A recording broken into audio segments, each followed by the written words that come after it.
Hey everyone, this is the opening chapter to our Whole Fish Masterclass with Chef Josh Niland. If you'd like to unlock the entire masterclass, you can do that through the link below. If not, please feel free to hit the like button, comment, and subscribe. Thanks so much. We appreciate the support. G'day, I'm Josh Niland. I'm the chef owner of St. Peter Restaurant and the Fish Butchery here in Paddington in Sydney. Basically today I want to show you how to process a beautiful big fish. This fish is a wild mulloway. It's been caught in Evans Head in New South Wales, and it's been caught on the line by a gentleman named Nathan Croker. So it's really critical that a fish is handled well post-capture, and ikijime and brain spiking, ice slurries, and getting the temperature down in the fish and also bleeding the fish from the gills is so important to getting a really great result. So what we've noticed, you work with a number of different fishermen over the years, and by no means am I a fisherman. I think my mother took me fishing when I was 11 or 12, and we went out with a hand line, and she would throw this thing out like a lasso, and it was hilarious to watch, and I'd always have a rod, and majority of the time I wouldn't catch anything more than maybe a flathead or maybe a whiting, but my mum was able to catch all these different fish on a hand reel, which was very impressive, but also she caught boots and turtles and other things that we had to do away with. But to not really understand the process behind it up until being a chef and looking at quality points of fish. And part of the reason why I wrote the Whole Fish Cookbook was to actually articulate what's happening. And I think a lot of the times it was difficult to know why a fish would curl in a pan or why a fish would looked cooked already. And I never quite understood that, or why a fish was mushy. And so to investigate those certain stages was quite fascinating. To cut into a fish and see that it already looks cooked is because we haven't killed the fish properly, we haven't got the temperature down quick enough, and also the lactic acid that is built up through capturing the fish and stressing the fish out has resided in the muscle. The other issue that you face as well is when a fish already looks as if it's got blood through the muscle and it's very red and very oxygenated. You might just think that that's based on the species that it is, and you think about tuna and fish that are highly oxygenated fish, that's the natural color of the fish, but you think of something more like a wild kingfish or a Spanish mackerel, and it's got a really heavy red hue to the fillet, and that's because the blood's being kept in the fillet rather than being bled through the gills. So really important to manage some of those steps in the very beginning. In terms of quality points of a fish, and what we're looking at is you want a nice even coverage of scale. I always refer to it as the armor. So the armor of the fish, we want it to be unaffected by any kind of abrasive, bumps, and whether or not it's swam in the ocean and it's grazed past something and a scale's bumped off. We want to make sure that the fish has been handled well post-capture. So whether it's been chucked into a big tub and it's marked the side of the fish, or it feels as if it's got bruises on the side of it, we just double check all of those areas. So we've got a really nice coating of scales all along the shoulder here. There is, I suppose, a little bit of imperfection around the edge, which is due to going into a tub, and then you can see around the head here as well, there's quite a pale section to the head where again it's probably brushed against the box that it's come in. And as well, you're looking at like the formation of the actual fins and making sure that the fins are together.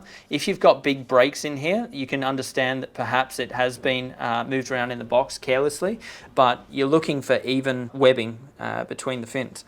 So this fish is in very good order. It was caught 2 days ago now, but a really good specimen to work with.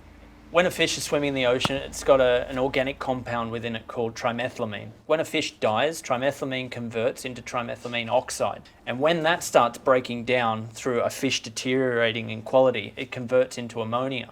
And ammonia basically, as we all know, it's got that fishy odor. And so when people say, what's your least fishy fish, they're referring to that ammonia smell. Ways of avoiding that ammonia is through dry handling, correct temperature, from both point of capture through to getting it in store and handling it in a timely fashion, wearing gloves so that we don't add bacteria to the surface and deteriorate the fish in that way.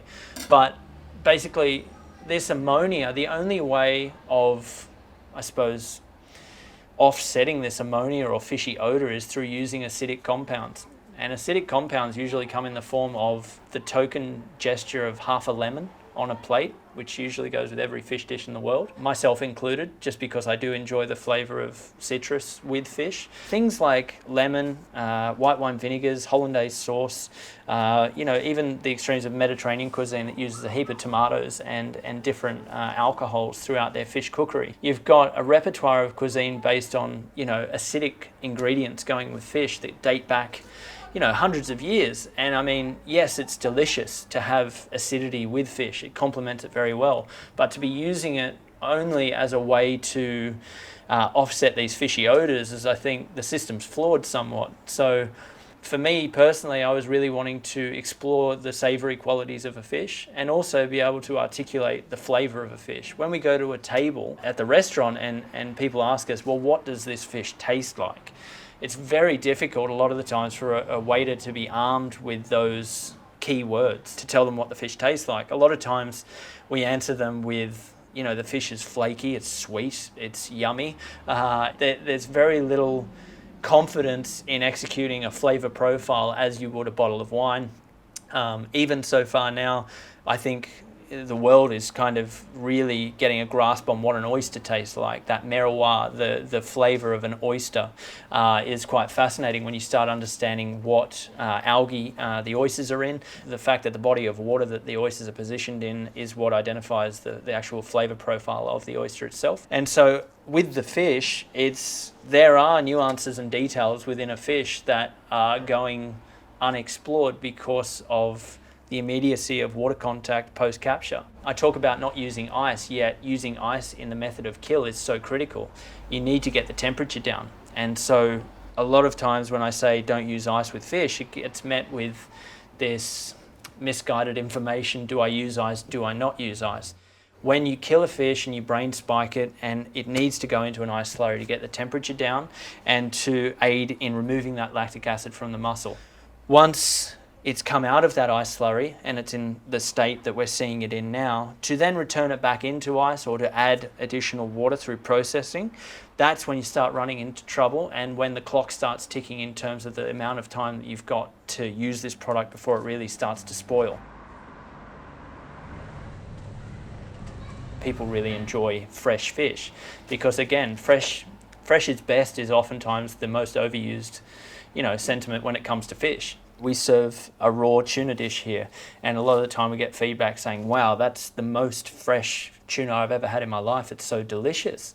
And then we tell them it's a 3-week aged piece of fish that's been out of the water for 23 days, and we've matured it in a way that we've maximized its, deliciousness, and we've kind of built this flavor within it naturally through not using any salt or any kind of brining treatments or any additional flavors. It's just purely handled dry and then stored at the right temperature. Now at the butchery, we've got a cool room established there which sits between 0 and -2 degrees, and I developed this cool room which didn't exist before, but it's using cross-fin technology.